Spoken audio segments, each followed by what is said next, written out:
In order for therapy to work, you must find a psychologist with whom you connect. I found one. I connected in a way I had never imagined.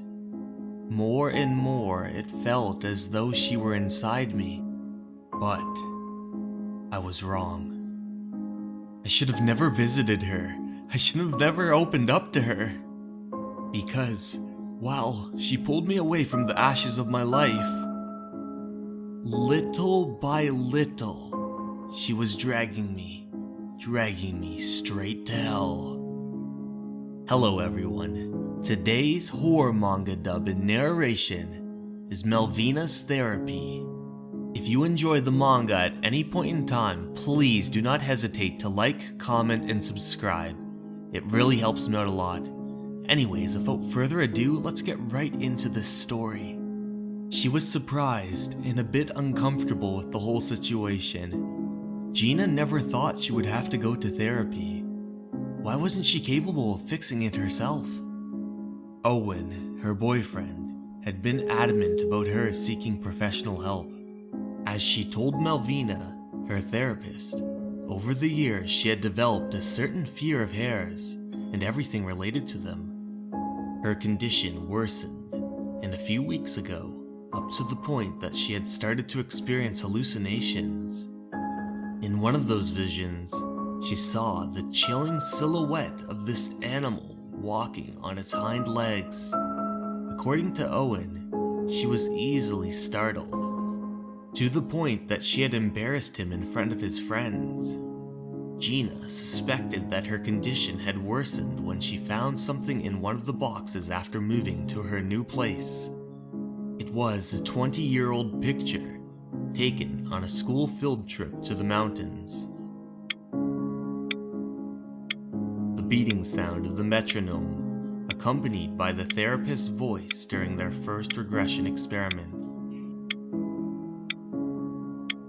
Melvina placed an item in front of Gina and asked her to open her eyes when she felt she was ready. She opened her eyes to the beat of the metronome. As the therapist held up a picture of a silhouette, the silhouette of the hare she feared the most. Her eyes grew all wide as a strange vision appeared before her, a door shutting, a strange silhouette against the wall, and what appeared to be a myriad of dead people. Her eyes open. "I'm sorry, I can't continue with this." "Hey, where are you going?" her boyfriend called after her. "Gina, just wait a moment." "Gina, I said wait!" But the therapist only but let out a sinister stare. Back at Gina's house, Gina called her mom. She had to find out what her mind had hidden from her for the past 20 years. When Gina asked her about the photo, her mom was silent for a long while before answering. She told her that some classmates never came back from that school field trip. 3 of them had disappeared without a trace. Nobody knew what happened. Nobody saw anything, not even the teachers. But Gina came back deeply troubled. Any questions asked of her about this event would trigger strong hysteria, which would last for hours on end. The police took this behavior as an indication that she had witnessed something, so they questioned her as much as they could. Because of the suffering Gina was experiencing, her mom decided to stop the interrogation at once and resume their lives as if nothing had happened. Thanks to her mom now, she began to remember, and the more she looked at the past, the more she feared what she might find in there. That same weekend, they went to the place where the photo was taken. Gina was initially not willing to go. She didn't feel comfortable bringing up a memory she had forgotten for a reason. However, her partner's persistence made her give in. Bewitched by the mysteriously ordered but disturbingly silent landscape, Owen scanned the mountains with his binoculars. He stopped when his eyes fell on something. In the distance, a whitish house appeared between the trees. Gina, that, over there, could it be? You look over at her, and she responds, That is the house. They walked for about 1 hour, and it was starting to get dark. They started out strong, but that house where Gina had spent the weekend as a child proved to be difficult to find. All of a sudden, she hears a sound in the distance. A silhouette begins to emerge.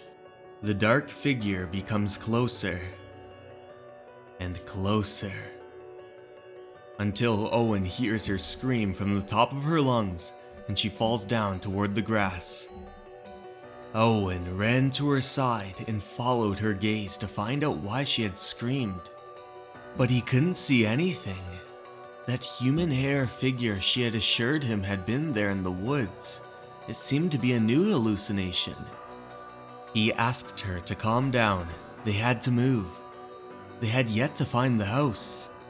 But Gina stood up, telling him he'd forced her to do something she didn't want to do.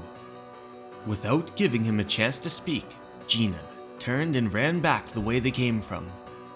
As she hurried through the woods, getting more and more confused by the maze of trees, she found herself outside of the whitish house.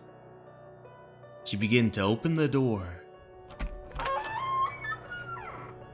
The house filled with all kinds of old antiques and furniture. She makes her way toward the staircase and looks up. Like a moth to the flame, Gina was moving towards absolute darkness. She didn't want to, but deep down she knew that Owen could be right. If she wanted to be the same as before, if she wanted to address the problem that affected their relationship, she stared at a shocking sight. A picture, a silhouette of that dreaded Hare. She had to face it. She had to face whatever was waiting for her behind that door. Tell me, Gina, if those visions had a home, if they had come from somewhere, what place would they come from? It's that house. There's something in there. I can't see it, but I can feel it. The Hares are resting in there, but I believe, she says as she walks towards a blanket-covered figure. What do you believe? She reaches over to remove the blanket atop. I believe that they are waiting for me to awaken them. Out in the forest, it is now dusk. Owen enters into his vehicle as a raven looms atop of him. Damn it, Gina! Where are you? Gina! Gina! The crow let out a sharp sound. A few days earlier. Why'd you let her leave? You were supposed to help her, not drive her even more insane than she already is. But the therapist refused to make eye contact with him. Aren't you going to do anything? At least you could have prescribed some pills to remove that from her head. Isn't that what psychiatrists do? What should I do now? How the hell do I? She interrupted him and muttered, The unhappy one is like a parasite, increasingly more demanding to the host, feeding on any hint of joy that may remain within, preventing the host from growing. Melvina, what do you mean by that? We pick up at the scene back in the forest on that dark night. That is the house. Gina could be inside.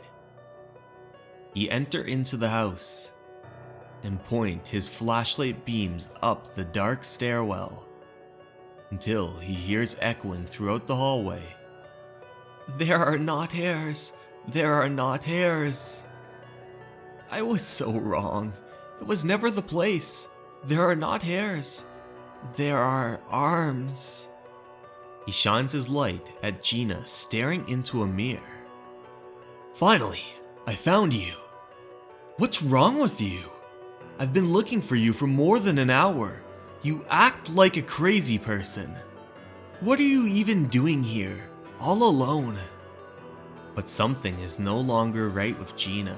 She raised her hands in a strange pattern. I was seeking a source, but I found my reflection in the mirror. I was wrong. They never slept in this place. They've always slept inside of me. And now...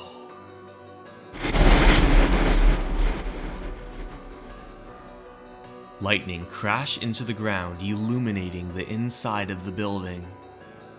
Now... they are awakening once again. Her face, all grotesque and mangled, inhuman. Small, white, beady eyes protruding from the blackness of her face. Gina? Pieces of flesh fall off her face like a mask. They are not hairs. They are arms. That terrifying image spurred Owen into action. Without wasting one more second, he stood and bolted, running from that room, from Gina. He continued to sprint down the hallway, looking back to see Gina, her arms flung above her head, chasing from behind. He ran out of the building as the rain clashes against his body. As he runs as fast as he can, he slips on a nearby rock, falling down and losing his flashlight in the process. Owen tore his leg open in the fall, and he screamed in pain. He wanted to run from that place, but the pain worsened with each step. He couldn't let her catch up with him. He had to find some place to hide. He made his way to a burrow of some sort, formed within the ground. The burrow seemed to scream from the depths, echoing with thunder. Desperate, he let himself be swallowed by it. From the outside, a flash of lightning shows her impending silhouette approaching the burrow. A flash of lightning illuminating it, and Owen, he went even deeper into the grotto. Without expecting it, Owen found the tunnel opening beneath him, falling into the depths of the burrow. He screamed, again and again, destroyed by pain, desperately trying to stand. With hardly any strength left, he pulled out his bag and felt inside, searching for something. He pulled out a lighter and lit it. The flame of the lighter made clear the terrible reality. Now he understood. The reason why Gina came back tormented after that school trip, it wasn't because she had witnessed something, but because she had done something. She was responsible for the disappearance of her friends. Possibly, when finding out that she had committed the murders, she rejected her true nature and locked up her memories. As he sit there at the bottom of the burrow with those dead corpses, he hears footsteps approaching. Each impending footstep causing his heart to breach outside of his body. As he sees the silhouette from the illuminated thunder, Owen had always looked for an absolute perfection in himself and in those around him, only finding dissatisfaction over time. Perhaps if he hadn't pressed his intolerance onto his partner and had accepted her as she was, if he hadn't forced her to face what she didn't want to face at a key point in their relationship, perhaps then the Hares wouldn't have awakened, claiming him as their next victim.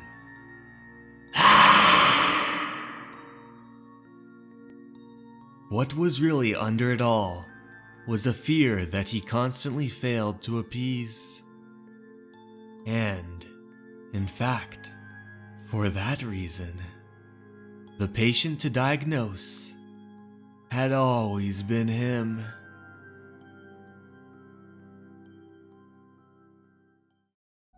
Hey everyone, thank you so much for watching. I hope you liked the video. If you did, please don't forget to comment and tell me that you like this format so I know to keep making these type of videos. And don't forget to like and share it with your friends. Thank you so much for watching, everyone, and remember, you're important and you matter. Have a great night, everyone. Goodbye.